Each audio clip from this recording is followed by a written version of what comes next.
Welcome back, everybody. Apologies for the slight technical problem there, but we're returning to Adult Social Care, Children's Services Education Committee.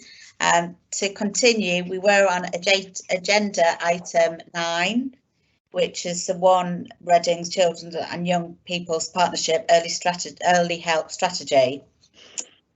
We have had a presentation by Anna Batty and Kirsten Carr, and after they presented the report, and Councillor Terry, prior to the sort of slight technical disruption, you were about to speak. So would you like to speak on the agenda? Yes, thank you, Chair. I mean, I note that those two people probably aren't in the meeting anymore, so if there are any technical questions, I may have to take them away and get back to people. But I just wanted to welcome the strategy. The partnership has been growing in maturity over the last year or so.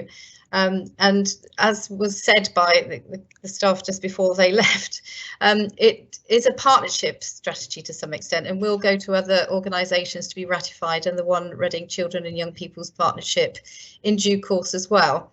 Clearly what needs to happen next is more of a formal action plan, and I would suggest that committee might like to ask that they have a report back perhaps in the autumn that updates on the actual action plan and progress that's being made. Maybe not much will have been made in that time, because early help is a you know, I think an ongoing process in the sense in terms of the priorities.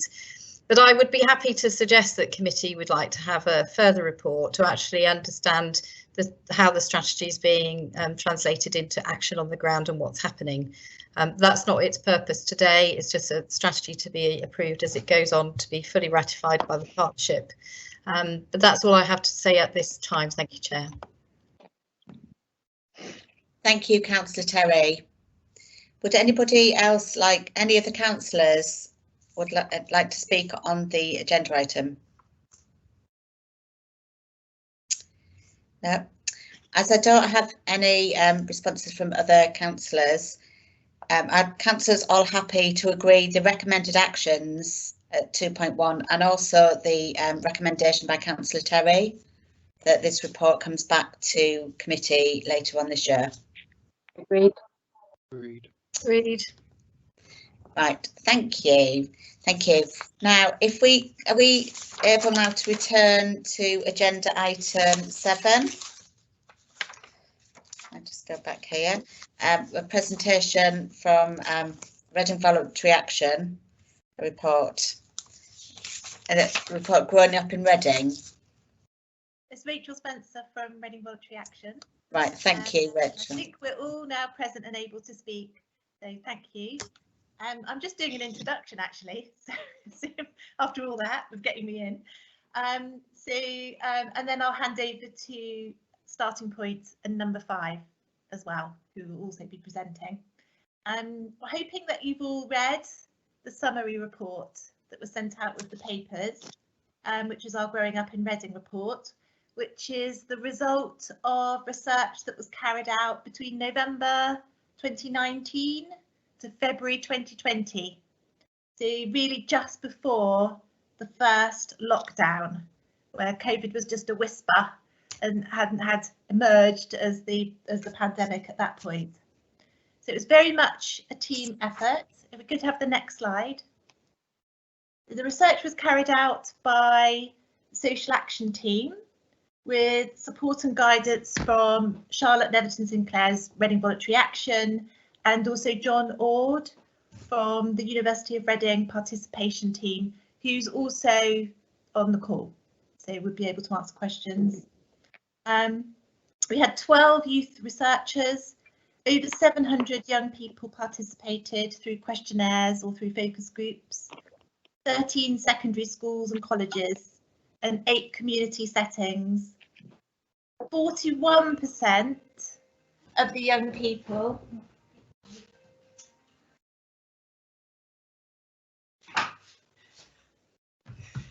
sorry about that. 41% of the young people self-described as from a BAME heritage, which is quite diverse engagement. But when we think that we've now got over 50% of our secondary school students are actually BAME, that the term is no longer helpful, has been recognised nationally, and it's not something we'll be using in the future. So I'm really just going to highlight the key issues that emerged from that research. So if we could have the next slide. Thank you. And the biggest concern was about feeling safe, and that came in many forms. Feeling and actually being intimidated by other teenagers and gangs, awareness of violence, knives and drugs. And remember, this is before, you know, the tragic incidences that we've had in the town over the past year. A fear of going out and public transport, in particular bus stops. Girls feeling particularly unsafe out on their own. And also a sort of heightened fear caused by intolerance, and in particular racism and homophobia. The next slide, thank you. The next priority of concern was around mental health and well-being, especially loneliness and isolation, and my partners or presenters will be expanding on that because that has significantly increased as a result of COVID and the lockdowns. But I really wanted to highlight how much the young people really valued the number of good adult relationships in their lives and the positive impact that was having on their well-being, whether that was family or teachers or others. And I think that's a really big takeaway, that the teens are not as dependent on their peer relationships, important but not everything, and we can all make a real difference to well-being by improving our relationships with young people. That really came through in the research. So next slide, please. The next concern was around the importance of feeling connected and accepted by our community. Some expressed feelings of being unsupported, not accepted, that people were rude to them and judged them. They were also very conscious of how the town and residents that don't help each other or didn't care about homelessness or the place or the environment. And there was a really strong correlation between their feelings of being heard and their well-being. And actually 22% of them felt that they were never heard. Next slide. Thank you. And the last of the big four was diversity of activities, and not really looking for structured activities, but space, both inside and out, and I'm sure we can all relate to this at the moment, where they could meet informally, arrange their own projects and just feel safe and accepted.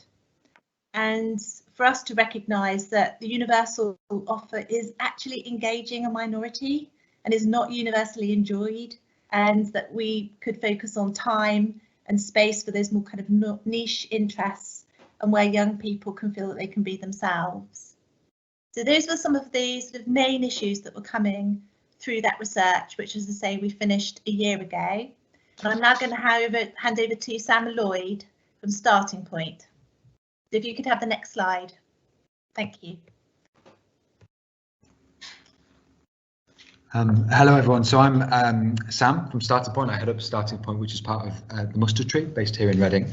And what I'd like to do is share what young people are telling us. But in order to do that, I'd like to explain a little bit more for those who are not familiar with Starting Point, to explain what we're doing and who we're reaching, so you understand the young people that we're listening to and striving to support. So if we could have the next slide, please. So Starting Point, we provide mentoring and create opportunities for young people aged 11 to 25 who face disadvantage here in Reading. And we do that by recruiting, training and equipping local volunteer mentors to journey alongside a young person, tailoring the match to that young person. So it may be a mentor who has that shared experience or similar interests, or within a profession the young person wants to get into. And a key thing is we have no time limit. So that mentor is journeying alongside that young person, hearing from them on a weekly basis what they're going through and helping overcome any barriers and journey towards achieving their aspirations. If we could have the next slide, please. And to give an idea of the young people that we're connecting with and supporting, we run 3 mentoring programs, and we're connecting, and that's in partnership with schools, with the local authority, with different statutory services. So one focus is to help those at risk of exclusion or withdrawing from education. One is supporting NEETs, and that we've been supporting 80 young people who were NEET last year. And then more recently, really being intentional about supporting young people involved in exploitation, crime and violence. And that includes recruiting volunteer navigators in the hospital to support young people and creating that journey from there to receiving the support they need in the community. Could I have the next slide, please? We also, and I'm raising this because we also run Action Media, and a lot of the voices a lot of the feedback that I'm going to share with you today, it was raised by those who are connected with Action Media, which is a young person-led production company, and they are currently making a documentary about young people. So that's a documentary about young people made by young people with that desire to give a voice to those who often go unheard. Do you have the next slide, please? So we're particularly passionate about supporting those hardest to reach, facing multiple barriers, and again, often go unheard, supporting 125 last year. And there's some examples of some of the barriers that the young people that we support are facing. So again, just giving you an idea of the young people that we're reaching and the voices that we're trying to represent here tonight. Could we have the next slide, please? Now, this is a need that we're seeing as a project. So since the end of last lockdown, we've seen a 300% increase in referrals. And so to give you an idea of, at the moment, it's 125 young people were mentored last year, and already in this first quarter, we've supported 116 young people, and those referrals aren't slowing down because of the need around those at risk of exploitation, because of the need in high levels of unemployment. And the thing that really we've noticed is that those who were struggling beforehand, those who are vulnerable beforehand, those needs are even more exaggerated. And so could we have the next slide, please?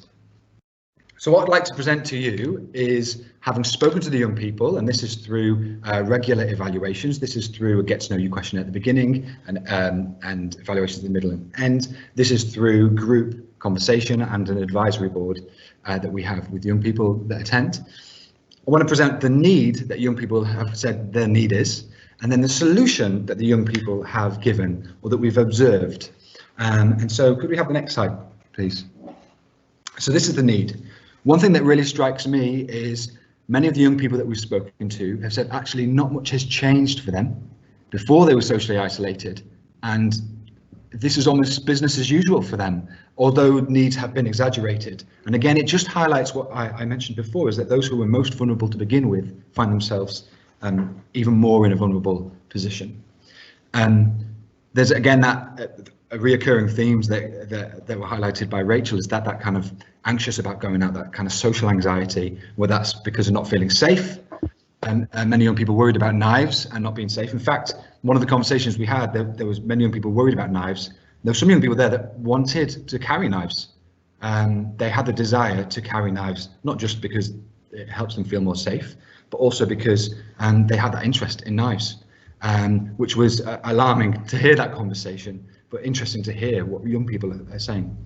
One thing that is a particular need is that for many of the young people, especially young males, is the only time they ever talk to anybody else is through gaming. That's the only social interaction that they have, especially those 18 plus.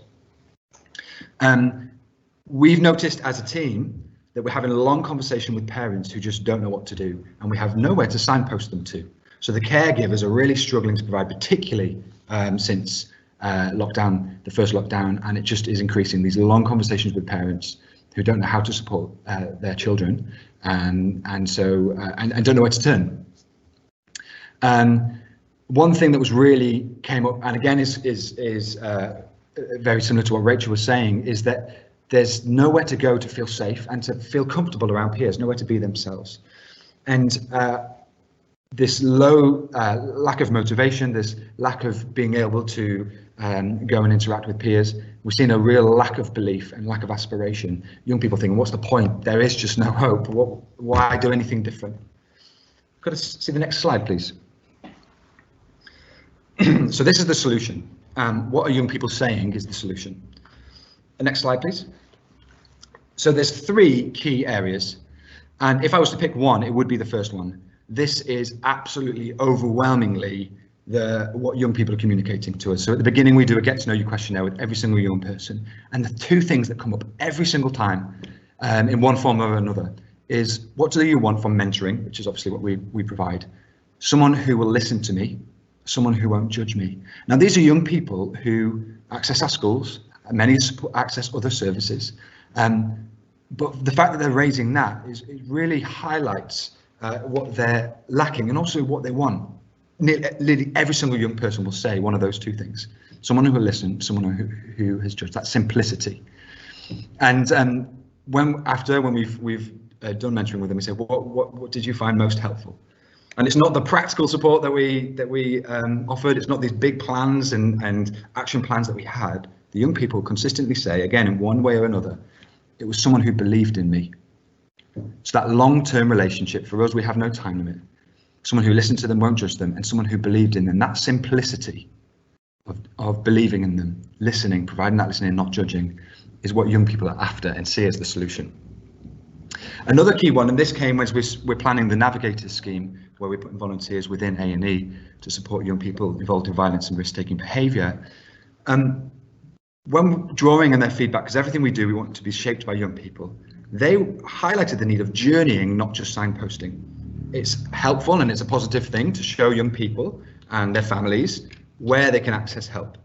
But it goes way further when we journey alongside them and actually help them access that support. And then once they've accessed support, help them to see that sustained positive change.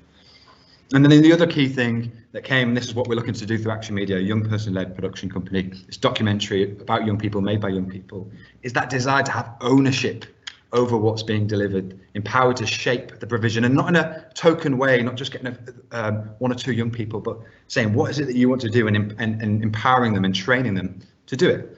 And then, again, consistent, a place where they can just be themselves, a place that they can come and feel safe, and interact with their peers and positive role models. So what I would like to do now, we just move to the next slide, which is just a generic starting point slide, is introducing Ryan. I'd like to introduce Ryan. And so Ryan is mentored. So he's mentored as part of the Aspire program, which is helping access education, employment training. But he also mentors a younger young person who's 16, who's at risk of becoming NEET and at risk of struggles with an education. Ryan also sits on in our advisory board, offering advice that shapes everything we do. And I'd just love for you to hear from Ryan as he describes his experience of being mentored, his experience of the needs that he's observing, both in his own life, but also in the mentee that he's supporting.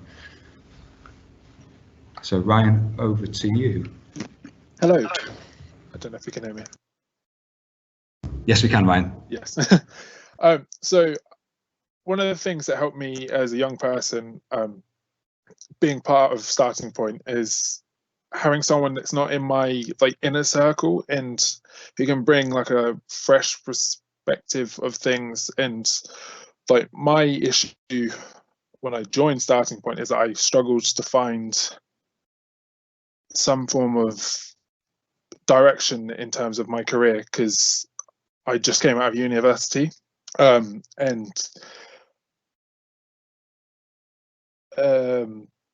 I believe having that form of consistency with someone, someone that shows up every week to kind of just bounce ideas off of, has been really, really useful for me, and that's kind of helped me grow and build my confidence and do things that I wouldn't necessarily have done before. And that's kind of helped me become a better mentor. I know currently with my young person, he's just started college, so he's in that phase of not really knowing what he wants to do, but we're doing exercises where we're trying to figure out what kind of areas he's good at and like his interests. And one of the things that he said to me is that one of the things that he appreciates the most is having someone there to kind of talk to and just let go kind of, and have that like safe space to talk to someone and obsess over things that he like really likes and we have in common. And yeah. Thank you, Ryan, for sharing. And just to summarise, we're seeing a real great need, increase in number and increase in the actual needs themselves. But there's a real, we've seen, and the young people are communicating, there's a real simplicity to the solution, and that is relational, that continuity and that consistency and that stability that a consistent role model provides. And it's cost efficient in that using volunteers, a diverse pool of volunteers, you can tailor the match to the young person and journey alongside them towards a more hopeful future. So I will hand over to Carly now, and thank you very much for your time. Thanks, Sam. Hi everyone. So I'm Carly Newman. I'm the Operations and Relationships Manager at Number 5 Young People. Just for some context, I'm also a young person. I'm a former Number 5 service user and a young ambassador. Can I have our first slide, please?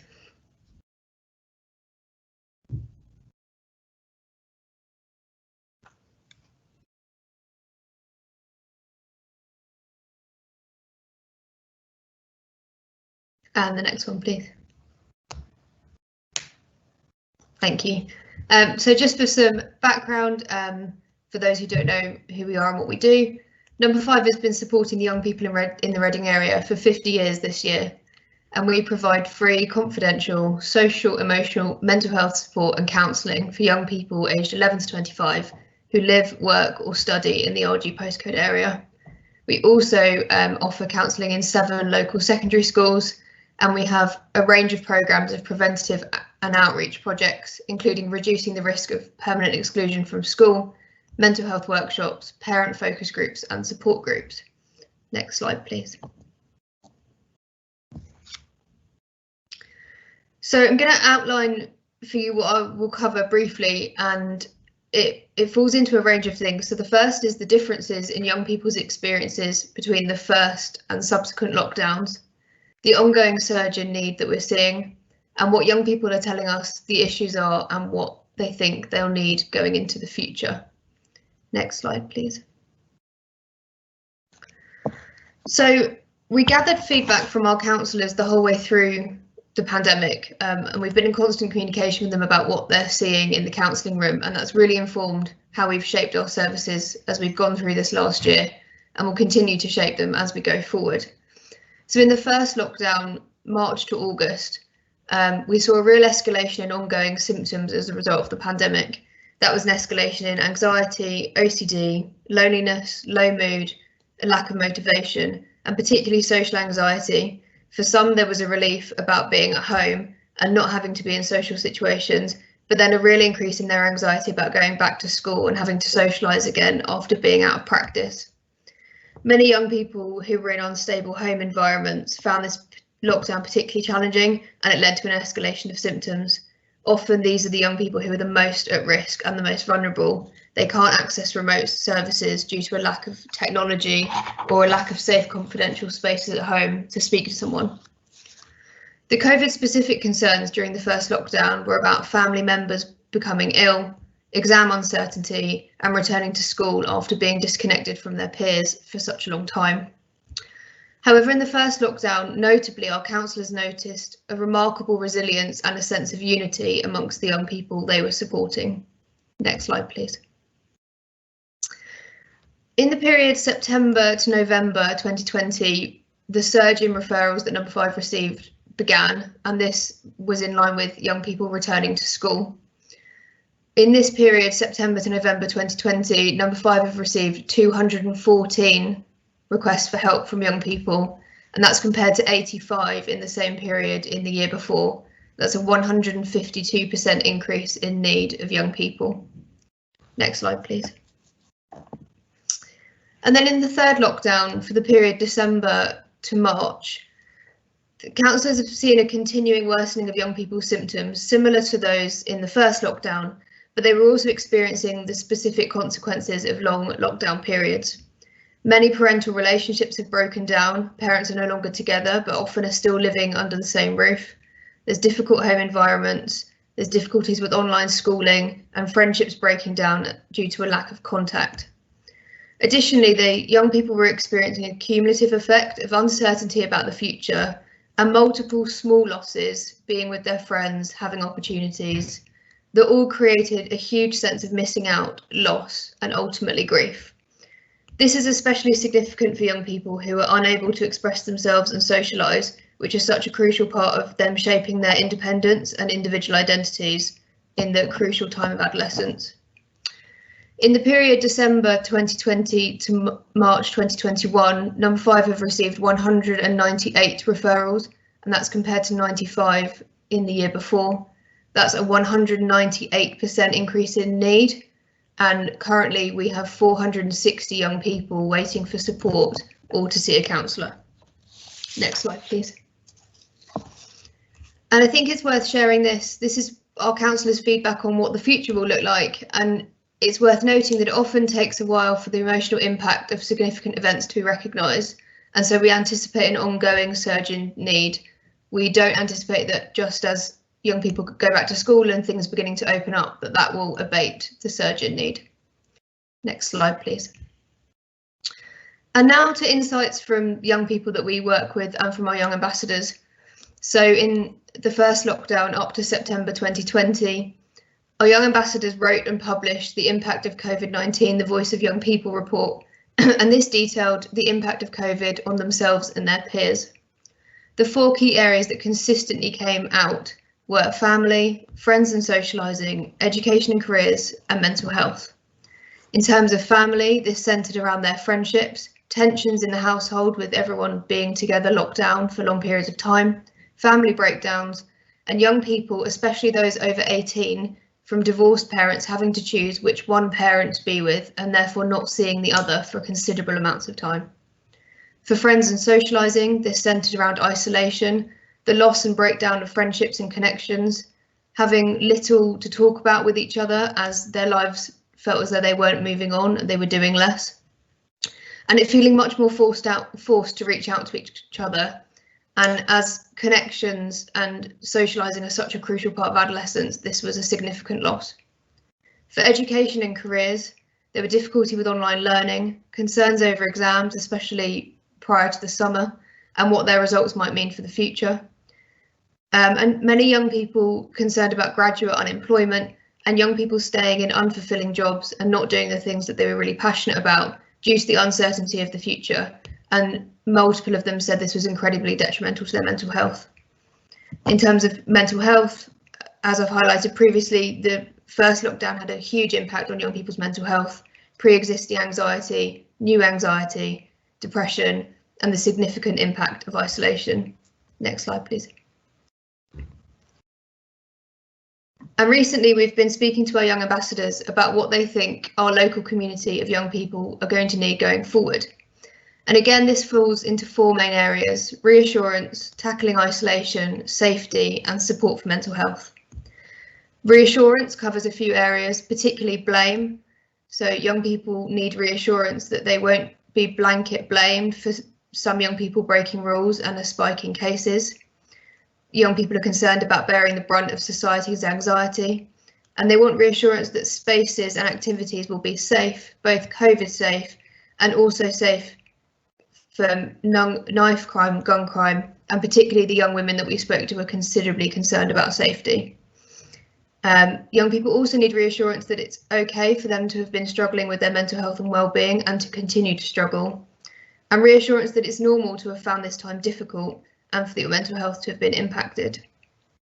Significantly, young people noticed that young people will need help tackling isolation and a staged approach to reintegration and reconnection, and not to be expected to run out of the door and engage in activities in the way they may have used to They will need time and support through that process.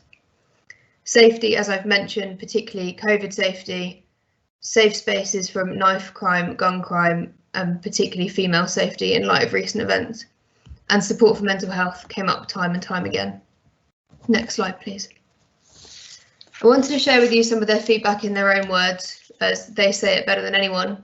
So, safe outdoor space to both socialise as well as unwind. Young people need to know that it's okay to be struggling and it's okay to ask for help. This year has been really tough. Young people need to know that they won't be blamed for another spike in cases like we were before. Need to tackle social isolation without being at risk. COVID fear plus added fear about leaving home. Support for anxiety about lockdown easing. Anxiety provoking as it is, let alone for people who already struggle with anxiety and OCD, and even more so with the added trauma of the last year. Spaces where people feel in control of their own safety. And young people said, we need help with how to be with each other again. Next slide, please.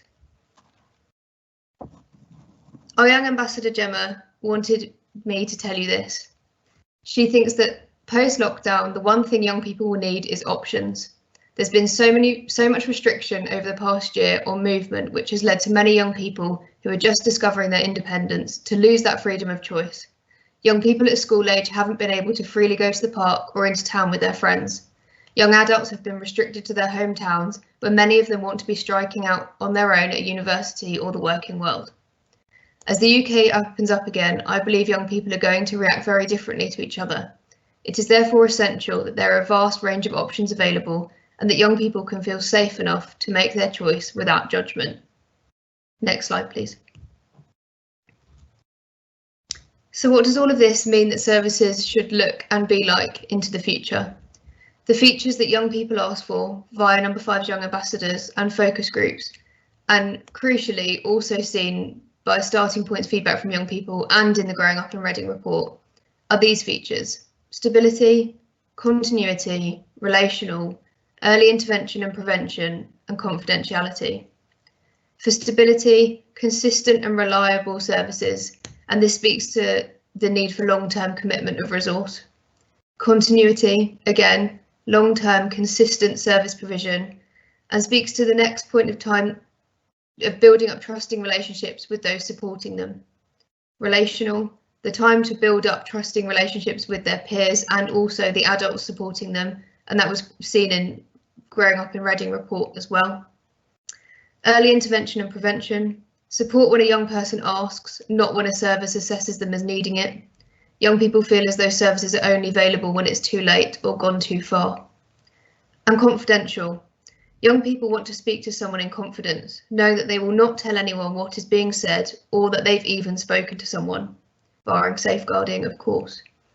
Crucially, our experience at Number 5 is that a large number of young people find that they're able to talk to their families and those around them about their difficulties once they've had those significant confidential conversations and a space to have them in. Ultimately, young people need to be involved in shaping services going forward. Thank you very much.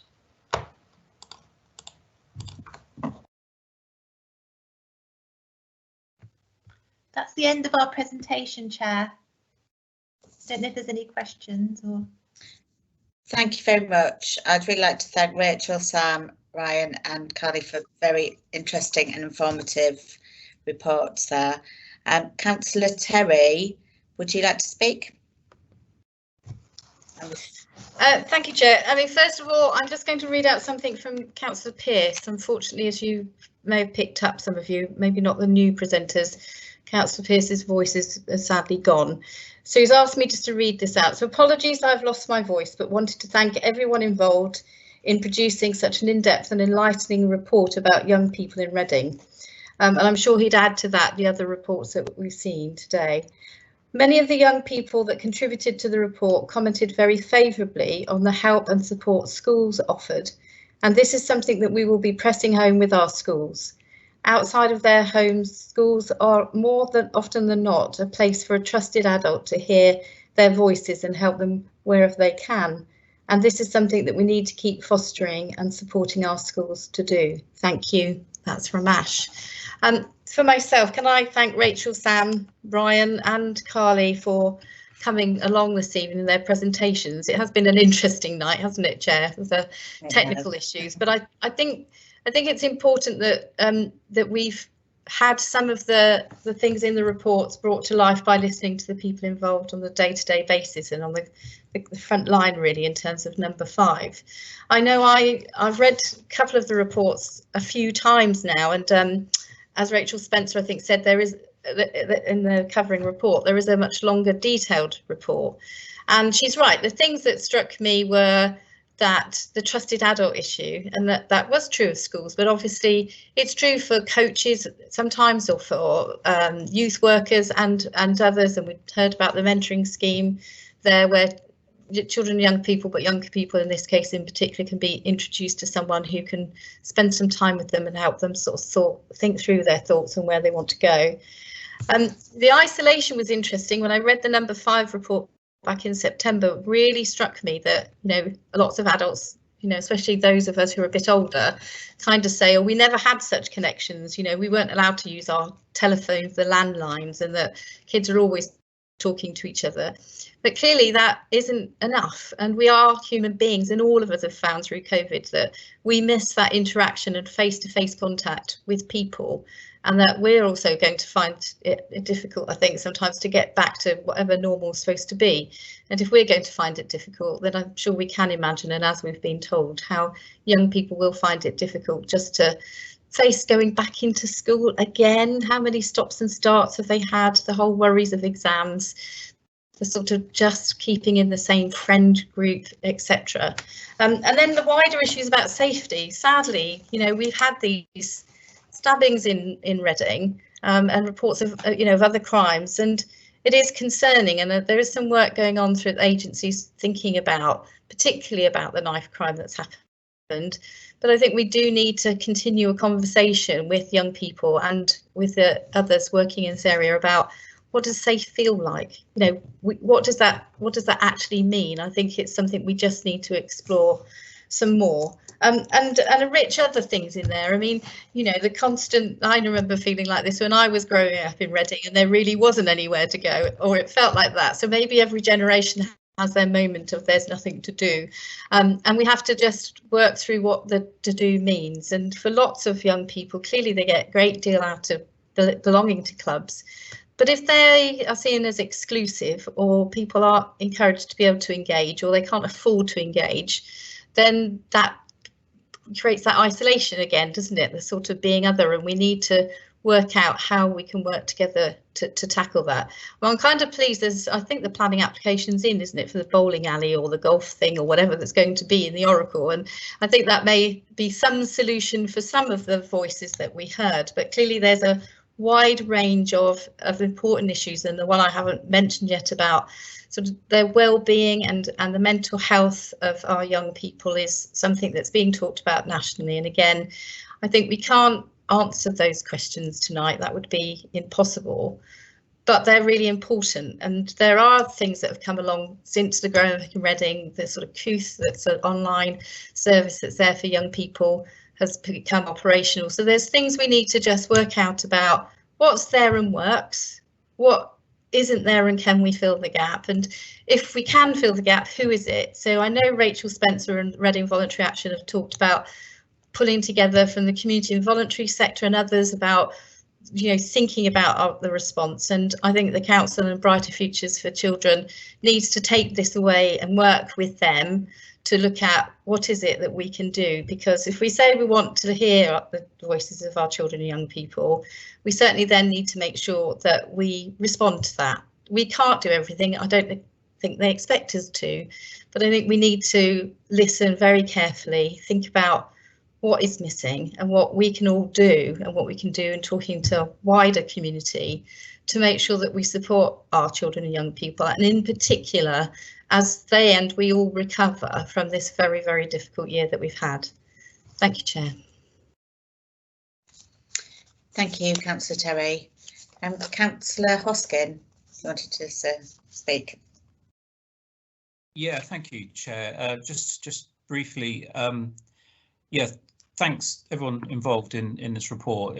It's really can be really helpful and opportune time for the reasons that Councillor Terry was just saying. We're currently consulting on developing a health and wellbeing strategy that will cover Berkshire West, so Woking and West Berkshire as well. And as you can imagine, without no spoilers, but as you can imagine, children and young people's mental health and well-being is something that's coming through loud and clear as something that people want us to concentrate on. So I think this, this here provides, a lot of things to think about, but also I think some, evidence and material that we can use as we develop that strategy and the action plans. And I think the one thing I think that is really important, I think was said right at the end, is that it is really vital that when we're developing services and support or activities or whatever for children and young people, that children and young people are involved in shaping that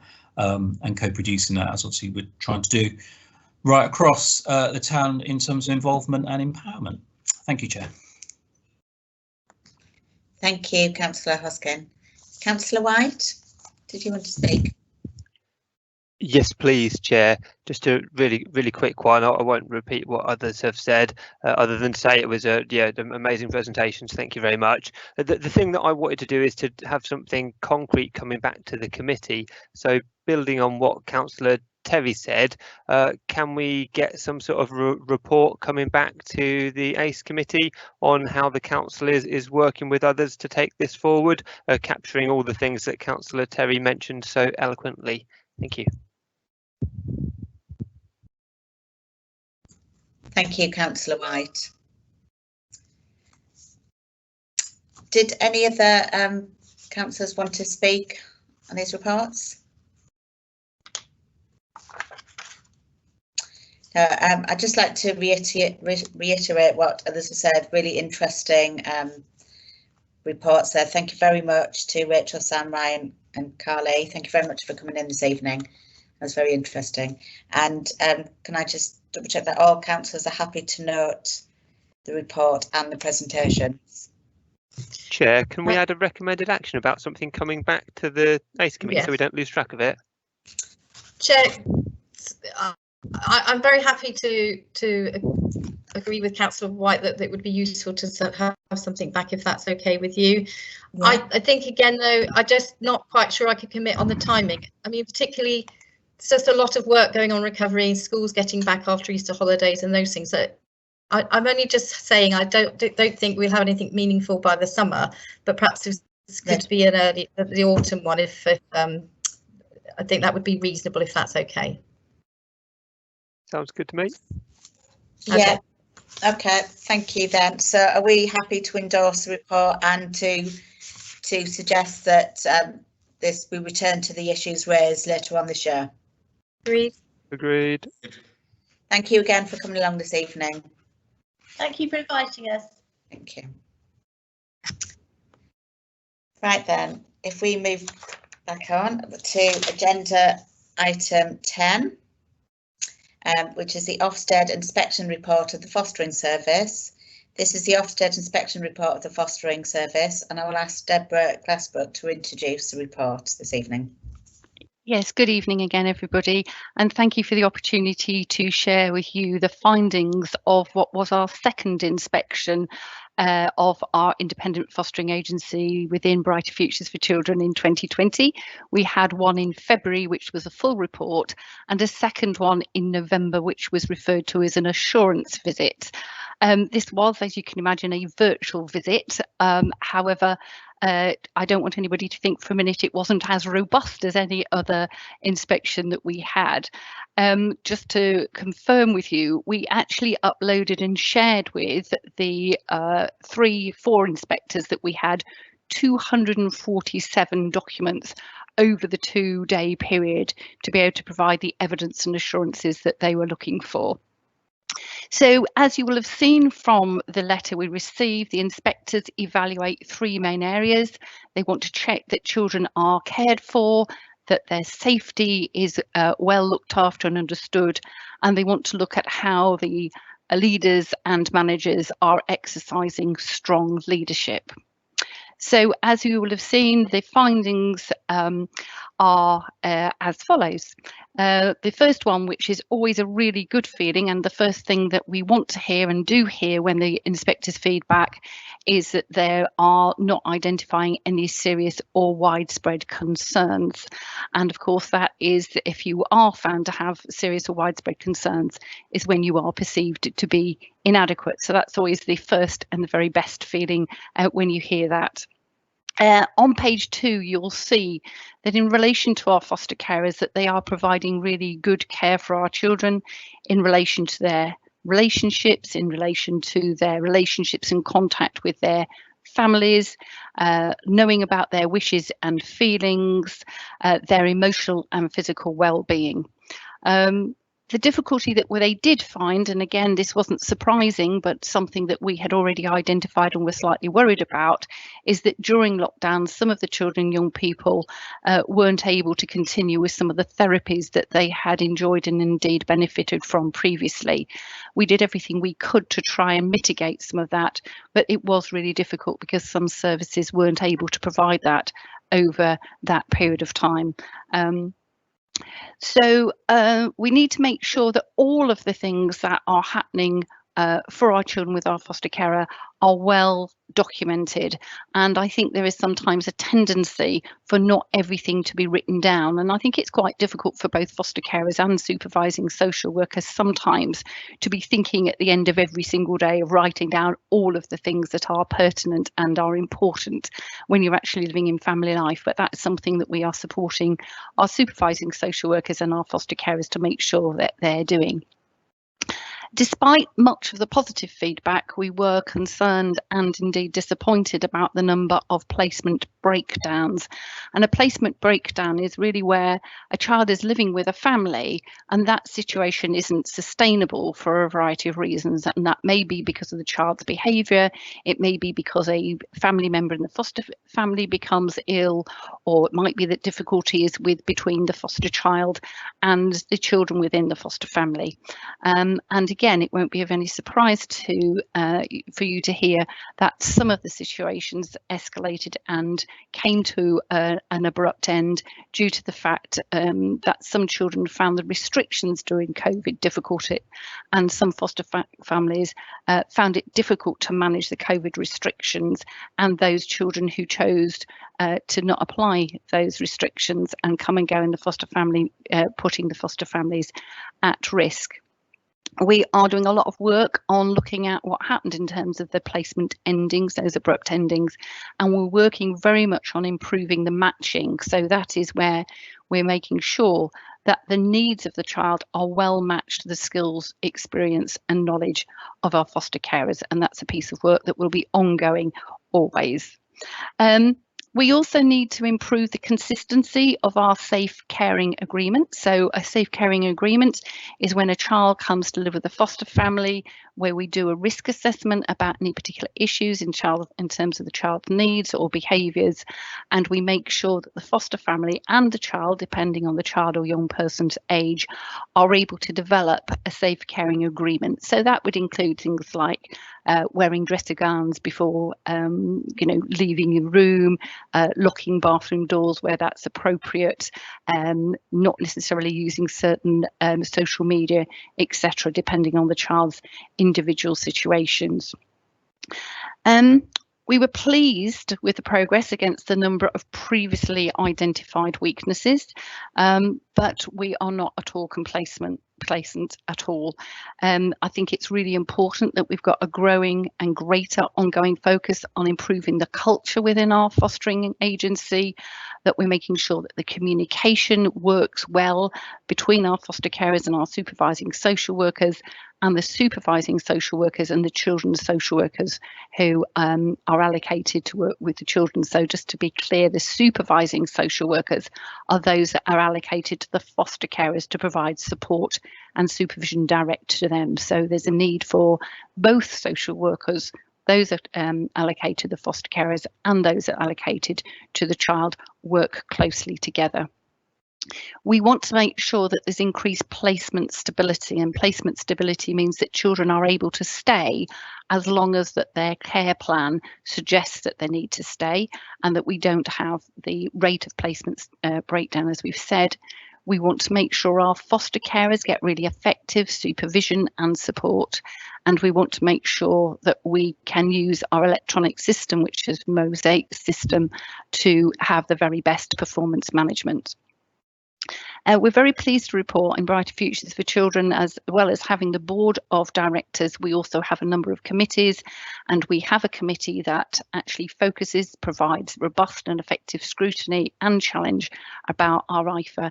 And again, that was seen as a strength within the assurance letter. And from our point of view, as officers in Brighter Futures for Children, their scrutiny and oversight is very much valued.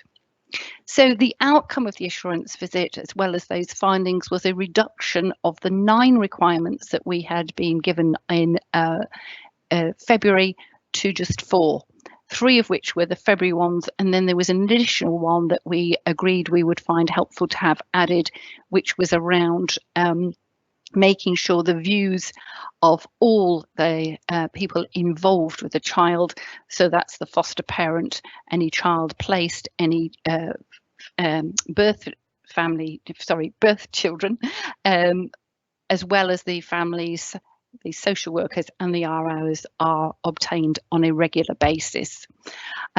We know that we need to do more in terms of quality and diversity, and that's part of our matching, and we have done some great work on developing the matching document to make sure that that first requirement is addressed.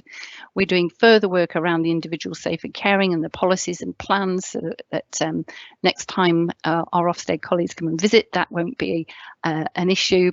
And we are making sure that every notification that we need to make is sent without delay.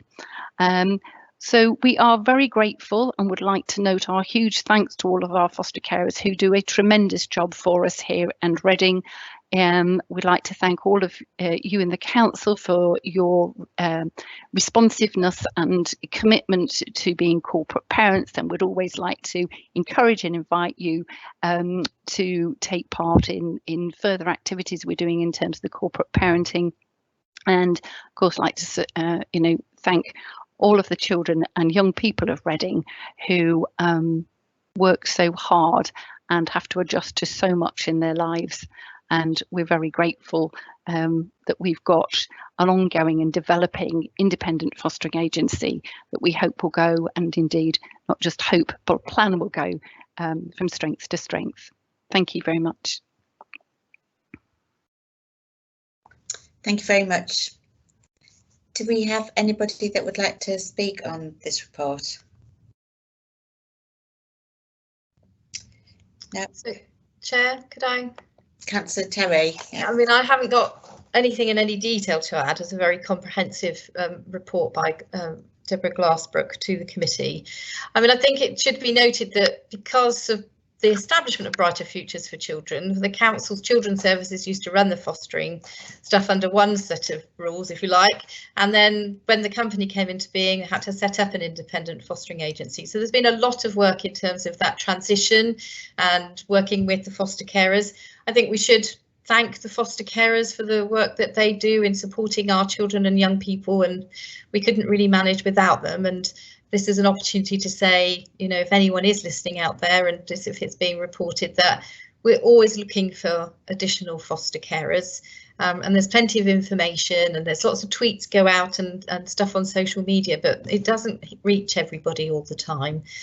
This can be a very, you know, meaningful and rewarding way to actually, you know, sort of spend your time, really. You know, I don't want to call it a job, because we know parenting is a big job that those of us that are parents that do, and our foster carers do, because they're there to help children. But it is something that you can do that does raise an income for you and would seriously help us in helping to keep as many of our children that we need to take into care and look after, hopefully only for a while, as close to their support networks and their families as they can be, which is really important to them. Sometimes it's important that they do go away and that they have some distance and time, but more often than not, staying local is really important. And so I don't mind saying, you know, using this opportunity to encourage people to find out about fostering and to do it.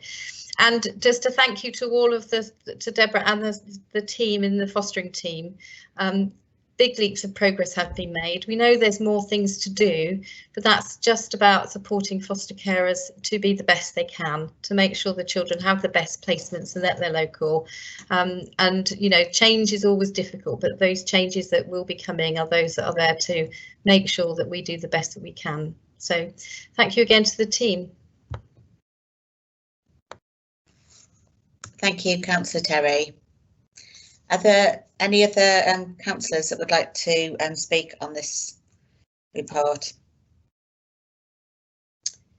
Okay, I haven't received any further indications from councillors, so can I just check that all councillors are happy to know the report?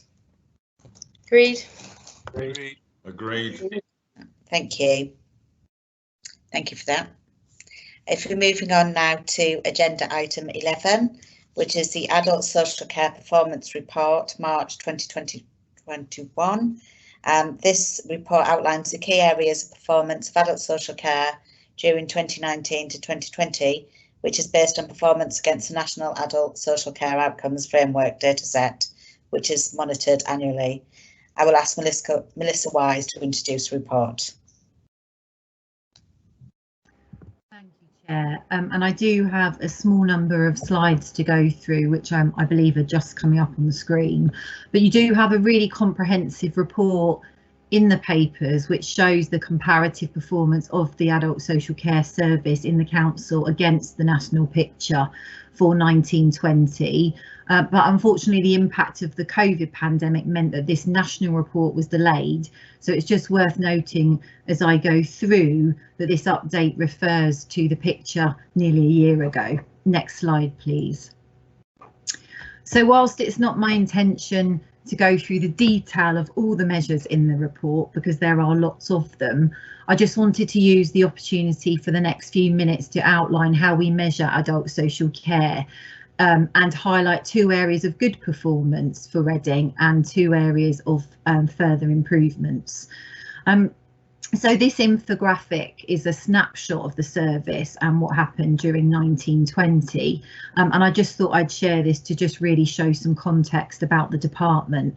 And a fuller version of this is included in the report as Appendix 3. So for us, this wasn't an unusual year for us in terms of activity, and obviously it was pre-COVID. But the volume of calls to our service remained static at about 450 calls per week, just to give you a flavour of the volume. We support over 2,000 people, 3/4 of those, I'm pleased to say, we support in their own home, and the majority of our service users have physical support needs. Next slide, please. If we now look at how we measure adult social care, the areas on the slide really are representing the vast amount of data that's collected and submitted to NHS Digital to help provide an overall picture of adult social care performance during each year. All of the ones listed on the slide are collected annually, apart from the carer survey, which is every other year, and they all seek to provide insight to us and act as a measure to see how we're performing. They're a mixture of activity data, so numbers, versus feedback from people. So for example, the adult social care survey listed is sent to approximately 800 of our service users. So it's a chosen subset based on people's preferences and covers the whole spectrum of service users to get their feedback on the service in their own words, versus the short and long-term support survey called SALT, which focuses just on activity, so numbers of people come in, what happens to them in terms of the outcome, the numbers of people that receive short-term support and what happens next. So a combination of that real people data versus numbers. And all of these come together to produce the Adult Social Care Outcomes Framework, which is the focus of the report. And these are the outcomes that matter most to people. And this framework is then used nationally to set priorities for care and support, measure progress, and ensure that we are accountable. And then within the council, we use this information alongside our corporate plan targets and directorate performance indicators to really get a sense of how we're doing. Next slide, please. So I've mentioned the outcomes framework, and as I said, that's the detail in the report. And essentially all of the survey results and the activity data from the previous report are collated and pooled into these 4 domains, as you can see on the slide, which makes up the framework. And within each of these 4 domains, just to add a further level of complication, there are 24 measures in total. And then that is collated and councils are then compared against one another, and also on a regional and national basis, which therefore provides you with a full picture. Within each of the domains, as an example, to kind of give you a sense of them, under the first one, for example, about enhancing the quality of life, people are asked whether they feel they've got control over their daily lives, and that's a good indicator. And with the safeguarding adults indicator, people are asked, for example, do they feel safe? So the full detail of our performance is included in the report as Appendix 1. Next slide, please. So just to bring this to life, as I said, I just wanted to give a couple of examples of where we've done well, and then a couple of performance of areas of development. So the next 4 slides, what you'll see, and apologies for the busyness, but you'll see the performance of Reading in the graph on the left-hand side of the screen, and then on the right-hand side, the blocks in purple is essentially the areas of focus. And what the slides show you is our performance set against a group of local authorities who are deemed to be statistically similar to us. So essentially we're comparing like for like. So this first one is looking at new admissions of people to residential of nursing home that are older people. And in this instance, lower is better. So what you can see that the orange bar is our current performance for Reading, and shows that in Reading we place 419.3 people, if there is such a thing as 0.3 of a person, per 100,000 into residential care. So that is below the South East, England and our statistical near neighbours average. And in fact, it's 28% lower than the English average. So really, really good performance. And the reasons that we've performed well in this and continue to and have done over the last 2 years, it's because in Reading we adopt a home first principle. So we know that actually people thrive best within their own environment, and they are best supported there rather than being put into a residential and nursing setting. So that is our focus as far as possible. Another reason why we perform well in this in Reading is because we have a good provision of extra care sheltered housing. So people still have their own front door in their own home, but they have access to support on site, both of which are again good alternatives to residential and nursing. Next slide, please. So the next area of good performance is in the area of adults with learning disability who live in their own home or with family. And in this graph, the higher the performance is, the better. So we sit at 75.7% of people that are with a learning disability that are known to us living at home. And this is higher than the South East average and very close in line with the English and statistical neighbours average. Again, there's a similar theme here. We've performed well in this area because of that home first focus. So we have a continued commitment to support people at home with their families and maintain this as far as possible when it's positive for everybody. And those that can't be supported in their own home, we support them in an independent setting like extra care or supported living, where again people have their own front door but are as independent as possible. Next slide, please. So now I wanted to highlight 2 areas of development for us, and they are outlined further in Appendix 2 in the report, where you will see a summary of an action plan. So on the flip side, whilst we perform really well in our admissions of older people into care homes, with regard to our admissions of younger people into care homes, we are unfortunately above the South East average and England average and score 16.3% per 100,000. So in terms of our activity to address this, that really forms 2 key areas. Firstly, the work that we're doing with Brighter Futures for Children on our transitions project. This is where we are commencing early planning with young people at an earlier age, thus enabling us to plan services that will maximise their independence rather than placing them in residential settings.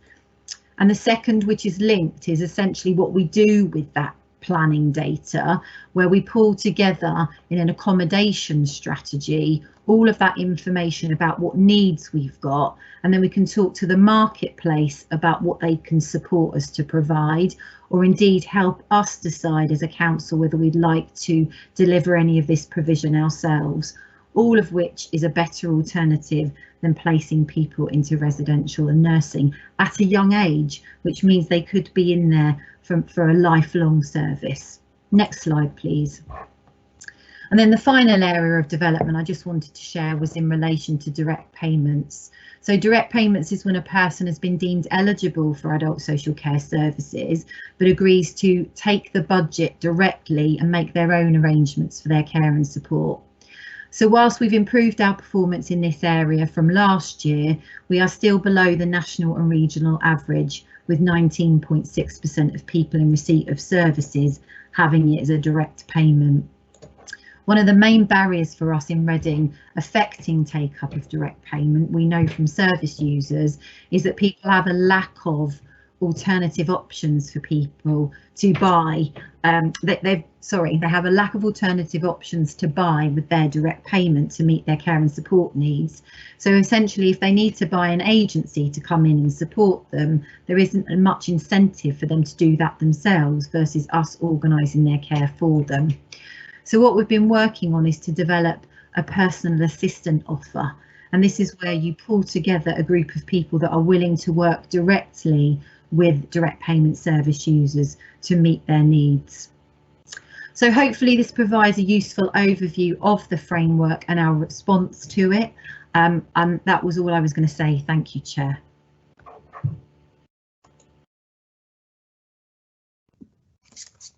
Thank you. Thank you very much for that report. Now, I understand that Councillor Jones wants to speak on this, but is he having problems connecting? So I've got some connection problems. Did I see Councillor Borsden wants to speak? So while I try and resolve those, if you want Councillor Borsden to speak. Councillor Borsden, would you like to speak on this report? Yes, please. Thank you, Chair. I'd like to thank you very much, Melissa, for your report and presentation. I'd like to ask a couple of questions. In February at the council meeting, I raised 2 issues which I thought it would be really good for the council to look at, and that is to have an assessment place for younger adults, like the assessment flat that exists for extra care special housing, and also whether some extra care housing for young vulnerable adults is needed to prevent future crisis care being needed, and wondering if officers can give me an answer as to whether those 2 things could be looked at and action, because I'm particularly anxious for young adults with special needs. Often they are in care and are unable to speak up for themselves or have family who can do so on their behalves. And as councillors, all of us have a responsibility for these people, and I'd like I'm sure all my colleagues on the council, like the very best for them. Thank you. Chair, are you okay for me to respond? Yes. Thank you. Thank you. Yeah, Councillor Baldwin, thank you for those two really important points. And I'd really like to reassure that both of those elements are very much included in our accommodation strategy that I referenced. So both an assessment flat and an extra care offer is a really good alternative to a permanent residential or nursing placement. Assessment flats are particularly useful for people that might be coming out of an education setting, and we need to assess them to see how they will cope in an independent setting. So those flats give us a really nice transition and an opportunity. So that's very much part of the strategy. And then your second point around extra care, and for a similar principle really, but once we've understood somebody's ability to be independent and what support they might need, extra care offers a really good option, and it is a shift away from the extra care offer that generally people see as for older people, but nevertheless the environment and the setup works equally as well for a number of service user groups. So I'd just like to assure that both of those factors are part of our strategy. Thank you. Thank you. Thank you. Councillor Jones. We're back to Councillor Jones, if that's speak. Yes, thank you, Chair. First of all, I wanted to thank the officers for the infographic. I think that very well summarised on a single page in a very accessible way the wide scope of the issues and the numbers that we're dealing with. So I don't know where you got that idea from, but I think it's one which I'm sure can be used more and more. I think the other thing to say, of course, is that any single year is simply a snapshot. And sometimes what can be as interesting and perhaps more informative is to look at trends over 3 or 5 years. My fear is, and I'm confident, that if we were to do that backward looking from what is already a year behind in the calendar, because the figures were for 1920, it would show some significant improvement. But as we pitch forward and as the council looks forward, I fear certainly for the next few years the figures will be almost meaningless because of the distortion of COVID, but I will leave others to kind of pick those issues up in the future. What pleases me about the approach, and I'm heartened that Councillor Baldwin has obviously picked up on this, is that the home first approach, which is beginning to be embedded in the work of adult social care, is already paying dividends. I must admit I was sceptical when I first heard about this kind of approach and did need a little persuading, but I think the early results already show that not only is it better for the council and it's probably better value, but more than anything else, it's better for the people we try to support. And I'm sure that will grow and grow. So those kind of transitional ideas that Councillor Baldwin identified, I think are helpful, particularly in the transition between children and adult care services, to make sure nobody falls through any gap or any gaps are allowed to emerge. But having said that, I think we're always bound to look at the data.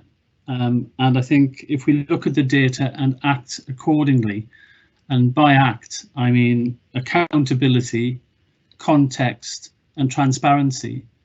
And I think if we always bear those in mind, then not only are we able to look honestly at where we are, but also adjust accordingly to improve in the future. Some people might say adult social care is in a period of transition. In some ways, I hope it is always in a period of transition, because we always reflect on what's happening around us, what's been achieved, and make the adjustments necessary to go further. So I thank Melissa Wise and Shona Douglas and colleagues for this work and the work that they've been able to deliver, and I wish them good luck in the future. Thank you, Councillor Jones. I haven't received any further indications from councillors to speak, so can I just double check that councillors are happy to agree the recommended actions in the report? Agreed. Agreed. Right. Thank you.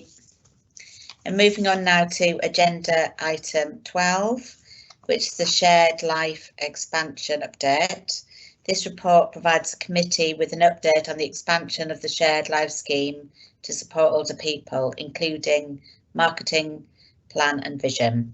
And again, I will ask Melissa Wise to introduce the report. Sorry, Chair, I'm covering this one. Apologies. Apologies. Sorry, Fiona Douglas will be. It's okay. No, it's fine. Probably Melissa and I can probably do a double act here anyhow. No, thank you, Chair. So yes, really it probably builds from the theme that we've already talked about, because Shared Lives is the service that we have in Reading that provides a family-based environment whereby we have carers who offer a service in a home with some support to usually people with a learning disability in Reading up to date, in order to keep them within a family environment. And we've currently got 30 carers and 33 adults being looked after in that arrangement. So these are people that I think Melissa has referred to, who are generally younger. Most of them are generally younger, who would be in other types of service. So this is a really good model of care looking forward. So taking that model, we wanted to expand the service to look at targeting that for older people, because there are a lot of older people who are on their own, who perhaps don't require a level of intervention such as residential care, who perhaps would manage in extra care but prefer to be in an environment where there's a closer relationship and a family relationship. We want to try and expand the service going forward. So this is really just to bring to you our strategy moving forward. So what we're kind of and I mean, it feels like a bit of a theme, doesn't it? And I don't use this as an excuse, but we started this in 2019. We evidently were not able to go out and recruit carers during the initial periods of COVID. And one of the difficulties around recruiting carers, even when the COVID was lifted after the first lockdown, was that people were reluctant still to have us in their homes, were reluctant to kind of put themselves forward. And I think a lot of that's been unknown. So we've probably lost at least a year, sadly, in the work we would have wanted to do, because we did have 4 carers at the start of the COVID lockdown last year, all of who withdrew for a variety of reasons, but we are going back to them now to see whether they're still interested. So this report just outlines very clearly what our expansion is in terms of trying to promote the scheme and to move it into a wider arena for older people. And I guess that's probably as much as I would want to say at this point, Chair, and happy to take any questions or comments from any committee members. Thank you very much for that. Councillor Jones, did you want to speak on this? No, Chair. Nothing to add. I think that was a good summary. Yeah, thank you. Just checking. So I haven't received any of the notification from councillors to speak. So can I ensure that everybody is in agreement to agree the recommended actions in the report? Agreed. Agreed. Thank you. Thank you. Moving on to agenda item 13, which is the Brighter Futures for Children Customer Services Annual Report. This report provides the committee with an overview of complaints activity and performance for children's services from the period from the 1st of April 2019 to the 31st of March 2020. And I will ask Naina George to introduce the report. Thank you, Chair. Good evening, everybody. Yes, so this is the annual complaints customer service report for Brighter Futures. So we know that complaints are an important part of important source of information to help the company understand where and why changes need to be made to improve the service that they provide. Through a service level agreement, the council's customer relations team handles the administration of complaints and other enquiries and subject access requests for Brighter Futures.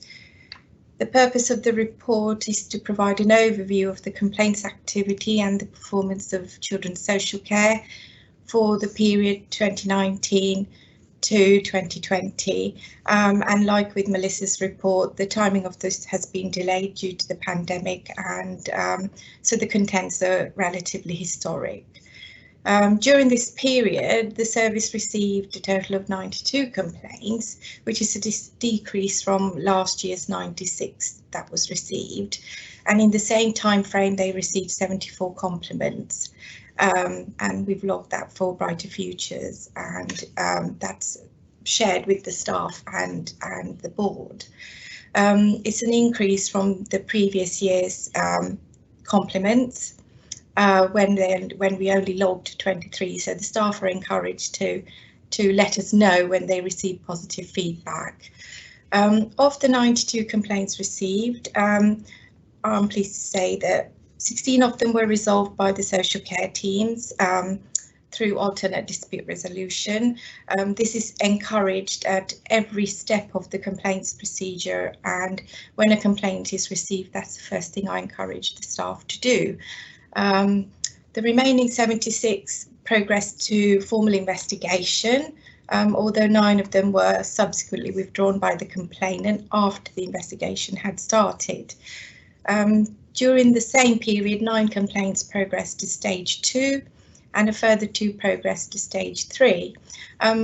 Not all of these were from that period. Some of the stage 2s were carried over from the previous year, because the length of time sometimes taken to investigate can be quite long because the complaints are quite lengthy and complex.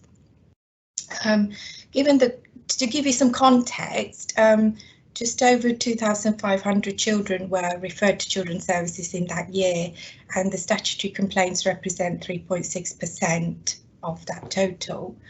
A high number of complaints shouldn't be interpreted simply as meaning that the company providing a poor service, because we want the complaints, we encourage the complaints from children, young people and their families, because we use the learning from complaints to improve their services. Equally, at the same time, a low number should not be interpreted as meaning that people are satisfied, so it's finding a balance. There's been a slight decrease in the total number of complaints received to the previous year, but the top 3 complaints continue to be around service provision, staff conduct and communication. The Children's Services Complaints Analysis Report is attached to Appendix A of the main report, so it explains how the complaints are managed and how the learning is used to improve the service. So just wondered if you've had any questions. Thank you very much for that report. Councillor Terry, would you like to speak on this report? I think, as has been said, I mean, the data is a bit historic now, but that is the nature of this reporting, and it is a requirement that we do report this information to the committee. I think from my own experience, I think I would say that, you know, the numbers have come down over the last 2 years and, you know, show a journey, I think, from when we went into intervention and now sort of where we are in terms of coming out of intervention.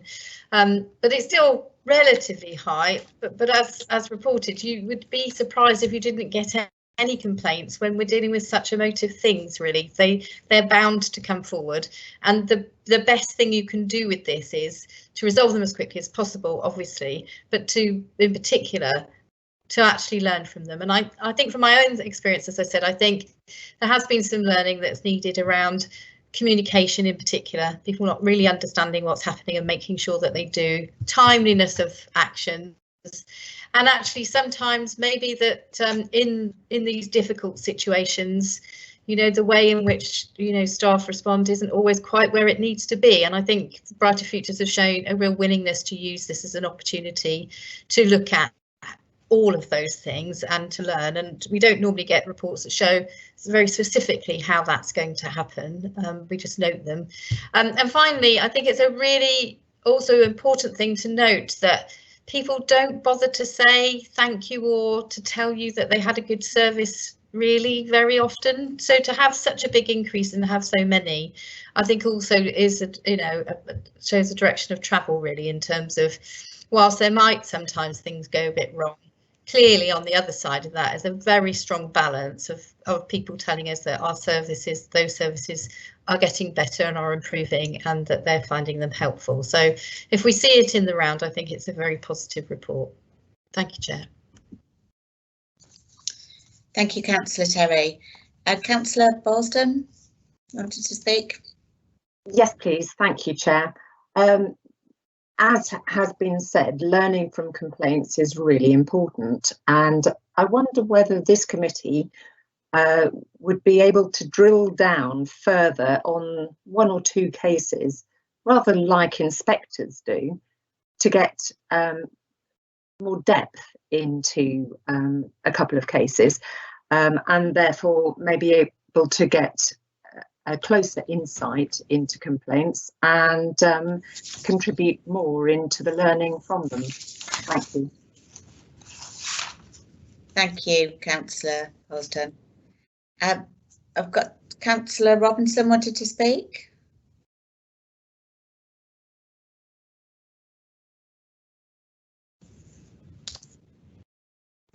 Councillor Robinson. It does help if I have my mic on. I appreciate it. Thank you, Chair. Every year I read this report and with a positive air. You know, this is the third year running where complaints are going down. And out of all the 92 complaints received, 9 withdrawn, 16 informally resolved, only 10 upheld and 22 partially upheld. So that is, you know, in essence, a good track record. Out of 2,564 referrals, to only have complaints of 3.6% is very good, in my opinion. I would like to ask a question, though, about page 207 and the neighbouring council statistics, because looking at what is shown for Slough, I would probably question those figures. I don't know how accurate the information is. It would be interesting to find out how many referrals took place as well within our neighbouring authorities. In terms of the 74 compliments, this is fantastic in my opinion. You know, to increase on 51 from last year's 23 compliments. It's always great to get compliments, but when you see them rising in such a fantastic way, you know, it really says that things are going right and heading in the right direction. I also think that, you know, we obviously can learn from the complaints and there's a piece on lessons learned from that.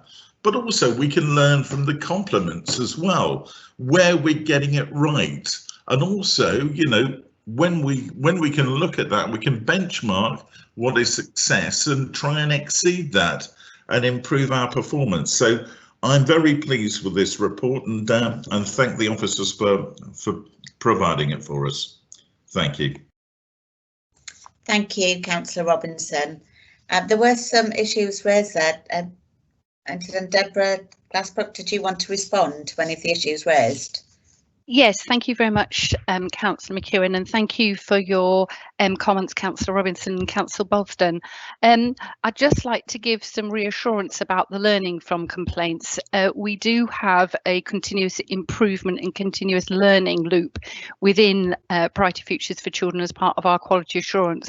So all of the complaints and indeed the compliments, which we're delighted, as you have say, are increasing, are taken, and the learning is embedded into our quality assurance activities, so that we don't lose any opportunities to take forward the learning. I just thought that might be helpful for Council Ballston to hear in terms of her request regarding some deep dives around 2 or 3, to say that that is how we use the learning as part of our practice improvement. Thank you. Thank you very much. Are there any further comments or questions on this matter? No. And our councillor is happy to agree the recommended actions of the report. Agreed. Agreed. Okay, thank you. Moving on then to agenda item 14, which is the annual complaints and compliments report 2019 to 2020 for adult social care. This report provides the committee with an overview of complaints and compliments, activity and performance for adult social care for the period from the 1st of April 2019 to the 31st of March 2020. And I will ask Nina George to introduce the report. Thank you. Yes, so this is the adult social care complaints and compliments report, and again it's been delayed and the data is relatively historic. So during the 2019-20 period, we received 28 compliments. The previous year, we didn't really record that many compliments once again. And again, we've encouraged staff, and we're encouraging them to tell us when they've had good news or praise. So that's happening. So it's positive, and hopefully next year the figures will be even higher. With the complaints, we received 13 corporate complaints, which has seen an increase to the previous year. We've had 84 complaints that went through the statutory complaints procedure, again an increase from the previous year. But, you know, like the previous report, we encourage complaints, and we encourage service users and their families to contact us and tell us if they want something put right, if they're not happy. And we open channels for them, be it email, web form. We speak to them. We have a published phone number that they can contact us on directly. They can speak to us. They know that we provide a impartial service, and I think that goes a long way for adult social care customers to express how they feel. But feedback is welcomed. It's not seen as a negative. We see it as a learning opportunity to improve the service. And we also find, quite rightly, that customers have the right to complain, and they're more aware of their rights to complain, and we treat them inclusively and offer them advice. So we're the middle person between the customer and the service. So again, the report is detailed. It's very much sort of data-based, and the figures are at Appendix A of the report. So I'm happy to take any questions that you may have. Thank you. Councillor Jones, did you want to speak on this report? Well, thank you, Chair. Just very briefly, with the same kind of health warnings that we've heard on the earlier reports, there's no doubt that changes in the raw numbers in small data sets will produce eye-catching percentage changes. So I simply go back to what I talked about earlier on, and a commitment to accountability. And in this case, I would also then stress context and transparency. And I think this report is helpful. And I think, you know, we learn as we go on. I would say that on page 217, I think I talked earlier about trends, and we have a table there of statutory complaints allegedly from 2013 to 2020. I think that should probably read 2015 to 2020. That's not a complaint, that's just an observation that we can learn from going forward. So no, I thank the work and commitment that goes on to the substantive service, but also to those colleagues who support it in dealing with these matters. I think we should always be sensitive to these matters. Sometimes complaints can be because people are frustrated and perhaps have unrealistic expectations about what the council can do. But perhaps I'm beginning to sound a little too defensive, so I'll stop at that point. But thank you. Thank you, Councillor Jones. Would any of the councillors like to speak on this report? No, Fiona Douglas, you want to comment on the report as well? Yes, thank you, Chair. I just think that just really picking up from the last comment about the learning events, and unfortunately we haven't been able to do it, but certainly I linked with Nyana George and her team to we want to have annual events in terms of, we had about, I can't remember, but it was well over 120 staff at the town hall, Nyana, before COVID, the year before COVID, around a learning event in the very detail that Councillor Bolsden talked about, with taking some complaints and actually looking at themes and responses and what we could do differently, and in terms of kind of sharing that learning, because that's the demonstration sometimes of it. Maybe we've not explained things clearly enough or not understood things clearly enough, and it's all part of that learning process. Sadly, we haven't had that opportunity this year, but it would be something that we will be wanting to carry on to do, because it did generate a lot of discussion and understanding and learning from that event. And actually I think the standards of complaint responses improved as a result of that, people understood things, and it also engaged in people identifying compliments. And what I always try and do is, when a compliment is made to a member of staff, it always comes, they're always really good and let me know, and I write to that member of staff to thank them, because I also think it's part of thanking staff and encouraging morale and positive and good practice as well. Thank you, Chair. Thank you. Just checking. I've received no further indications to speak from councillors. Are there any further comments or questions on this report? If I can just add in, Yes, Chair. Yeah. I'd just like to add a compliment, if I may. As many of you know, I've got a very elderly neighbour, and I suppose I'm a carer for her, in that I put her to bed every night and buy her food and all of this sort of stuff. But she receives the care package from the council. Back in December, she had an accident, had to go into hospital, and then was sent to the Charles Claw Court home for rehabilitation. And throughout all of her, the times that she's had, I've never heard a bad word said about the care she's received. And I've been witness to what's happened, and she is looked after very well. So, I'd like to add my compliments to the service as well, because it really does look after our elderly, and that's to the benefit of those of us that have got elderly relatives or neighbours that we look after. So thank you so much to the teams involved. It is greatly appreciated. Thank you. Thank you, Councillor Robinson. It's always good to hear positive stories like that. So thank you to everybody. And moving on then, are councillors happy to agree the recommended actions set out in the report? Agreed. Agreed. Right, thank you. Agenda item 15, which is the Joint Health Overview and Scrutiny Committee.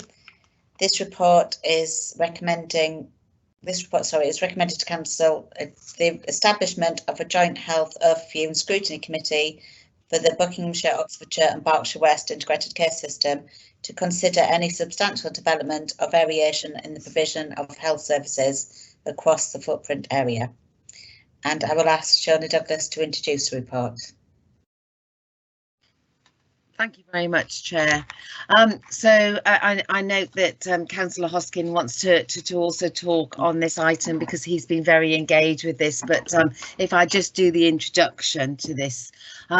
So in 2015, I think it was, that there was the Sustainability and Transformation Plan from the NHS, and the emergence of integrated care systems were sort of have emerged over the last 4 or 5 years, really. And West Berkshire is in what is called the BOB, which is the Buckinghamshire, Oxfordshire and Berkshire West Integrated Care System. And within health services, there is a request that they always should consult local authority scrutiny committees about any particular major changes or developments within health services. And up to date and continuing, this committee fulfills that function of scrutiny for Reading Borough Council.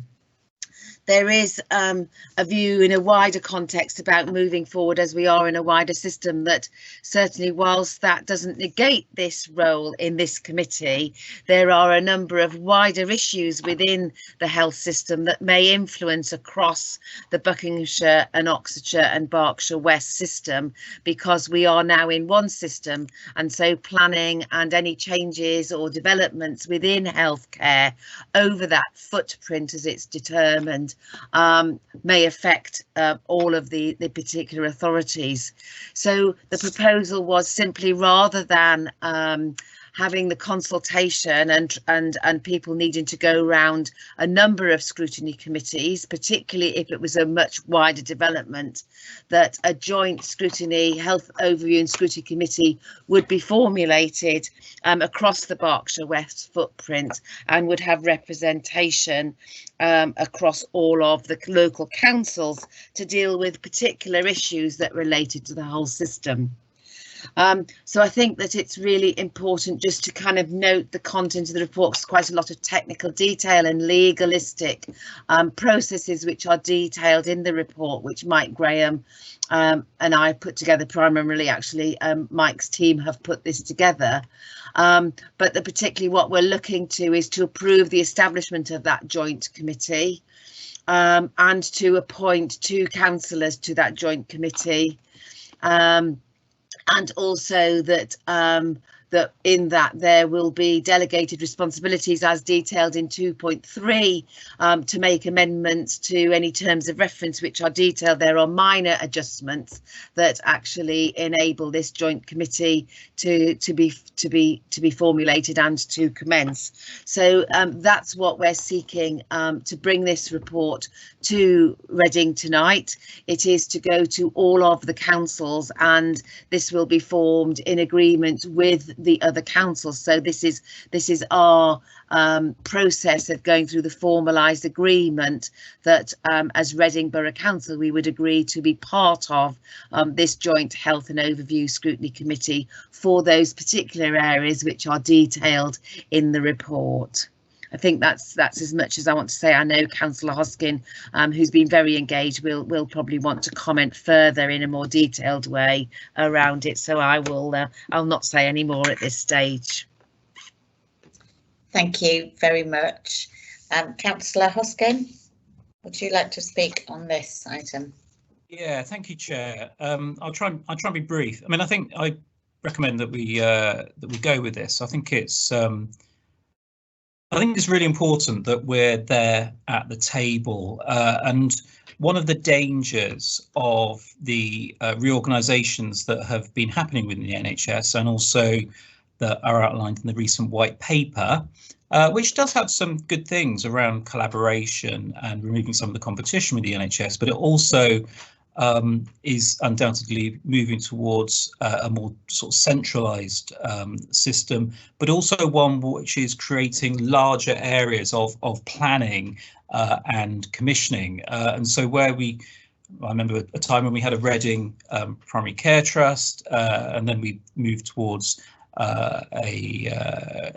Reading, two Reading commissioning groups. Then it moved towards Berkshire West commissioning group, and now within the white paper and what's been happening is it's moving towards Berkshire, Oxfordshire, and Berkshire West. Now that's we have to live with that and think about how do we make the best of that. And one element of us making the best of that is, I believe, to join up the scrutiny with Buckinghamshire, Oxfordshire and our Berkshire West colleagues, so that there's a point whereby the NHS engages from scrutiny, and most importantly, that scrutiny then happens at the appropriate level. So within the terms of reference and the papers you've got in front of you, one of the most important elements is that it's actually written in there that what scrutiny will happen at the lowest level it can for the area it's being covered. So if there's a changing services that's affecting the people of Reading and nowhere else, then that will be referred down to us to scrutinise, and that's as it should be. The other thing is that for the committee to meet, there must be at least one representative of all of the local authorities. So, meetings will not go ahead without somebody from a councillor from Reading being there.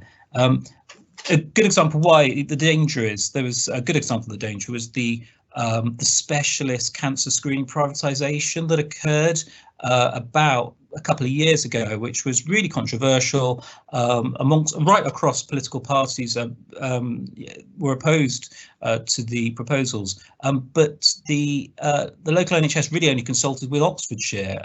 We tried to, we engaged, we wrote letters. They really only saw themselves as being required to consult with the host nation, area, even though it was affecting Reading, Wokingham, and West Berkshire residents as well.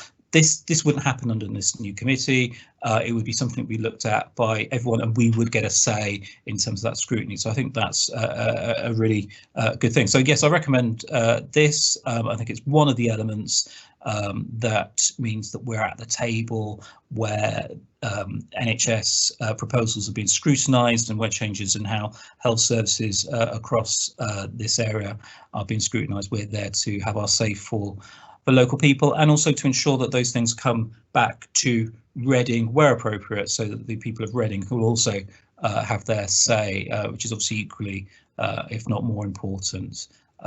So yeah, there's going to be a lot of challenges going ahead in terms of the changes and the reorganisations that are coming forward from the NHS, some good, some bad. I should also say one of the other things is that within the white paper is a watering down actually of accountability to local people and councils, and I think that's something that's really worrying. By embedding this kind of scrutiny into the system now, I think we're getting ahead of the game to ensure that it continues whatever the happens within subsequent legislation that comes through Parliament. So thank you, and recommend that we accept this.